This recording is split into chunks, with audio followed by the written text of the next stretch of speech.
네, 안녕하세요. 김우탁 노무사입니다. 자, 이번에는 그 연차 휴가에 대한 첫 번째 강의로 그 이른바 이제 비례 연차에 대해서 한번 설명을 드려볼게요.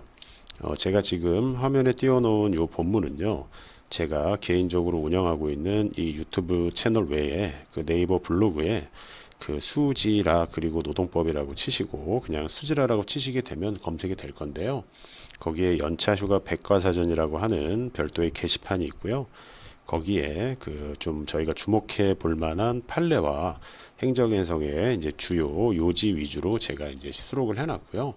그거에 대해서 화면을 그대로 띄워놓고 한번 실무적인 설명을 한번 드려보도록 할게요. 자, 지금 이제 보시는 거는요, 임금 근로시간과 이제 906 해가지고 그 회신 번호고요. 주제는 이건 제가 단 겁니다. 연차휴가 비례계산과 8할 출근율의 의미에 대해서 한번 설명을 드릴게요.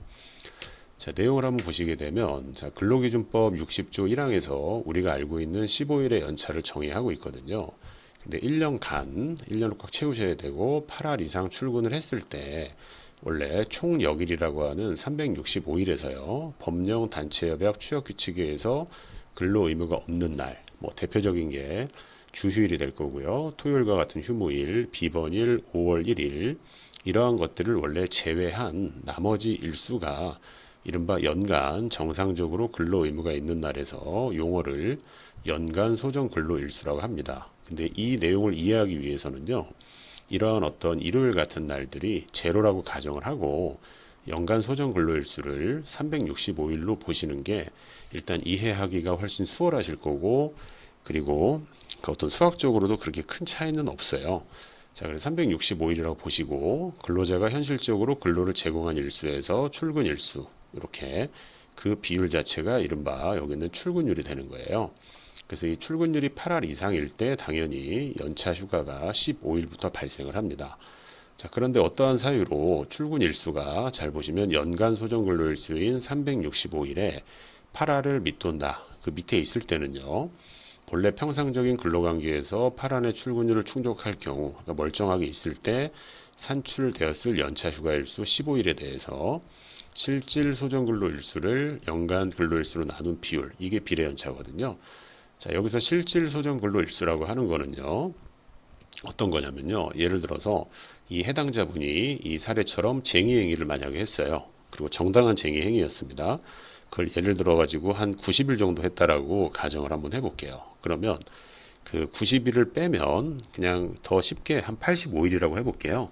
그러면은 365일에서 85일을 빼게 되면 한 280일 정도가 나오죠. 그냥 이해를 위해서 그냥 105일이라고 해보겠습니다. 그러면 365에서 105를 빼시게 되면은 그 260 정도가 나오잖아요. 그죠? 그럼 260을 분자에 두고 365일을 분모에 두게 되면요, 8할 미만의 출근율이 나와요. 근데 이 실질 소정 근로일수는 쟁의행위는 합법적인 쟁의행위라고 하게 되면 이른바 근로 어떤 조건에 있어서 그 출근을 면제받는 역할을 해요.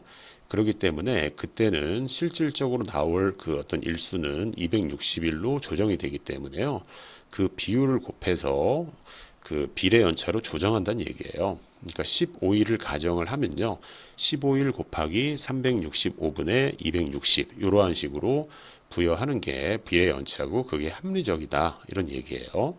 자, 그런데 요 지금 요건 나중에 설명드리고요. 근데 위에서 출근 일수가 연간 소정 근로 일수의 80%를 밑도는 경우에 한해서 연차 휴가 일수를 요 비례식으로 적용해서 감하는 이유는요, 지금 80% 이상을 출근을 만약에 했어요. 그럼 15일이 멀쩡하게 발생을 하잖아요.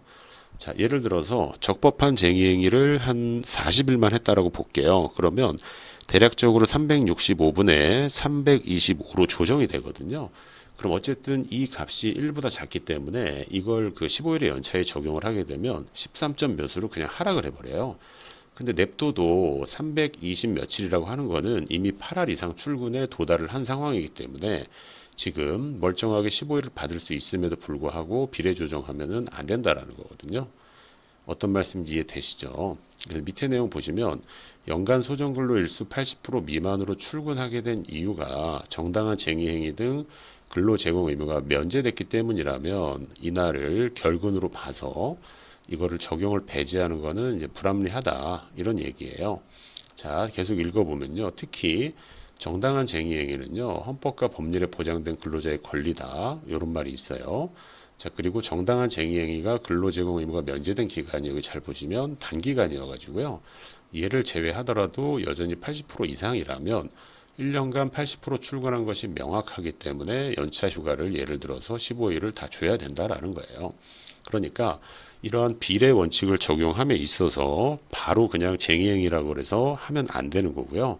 80% 이상일 때는 15일을 정확하게 상속값으로 보장을 해줘야 되고, 그 소정근로 일수의 출근율이 연간 소정근로 일수에 대한 출근율이 80% 지금 미만일 경우에 대해서만요, 그때만 비례적인 원칙을 적용을 해서 근로자한테 불이익이 없도록 해야 된다라는 거예요.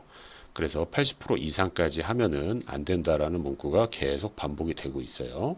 그리고 연간 소정근로 일수 80% 이상을 출근한 경우까지 만약에 계속 반복되지만 비례적으로 차감이 된다면, 아까처럼 13점 며칠로 차감이 된다면 오히려 여기 무단결근한 경우, 예를 들어 무단결근은 정말 3일만 했다고 볼게요.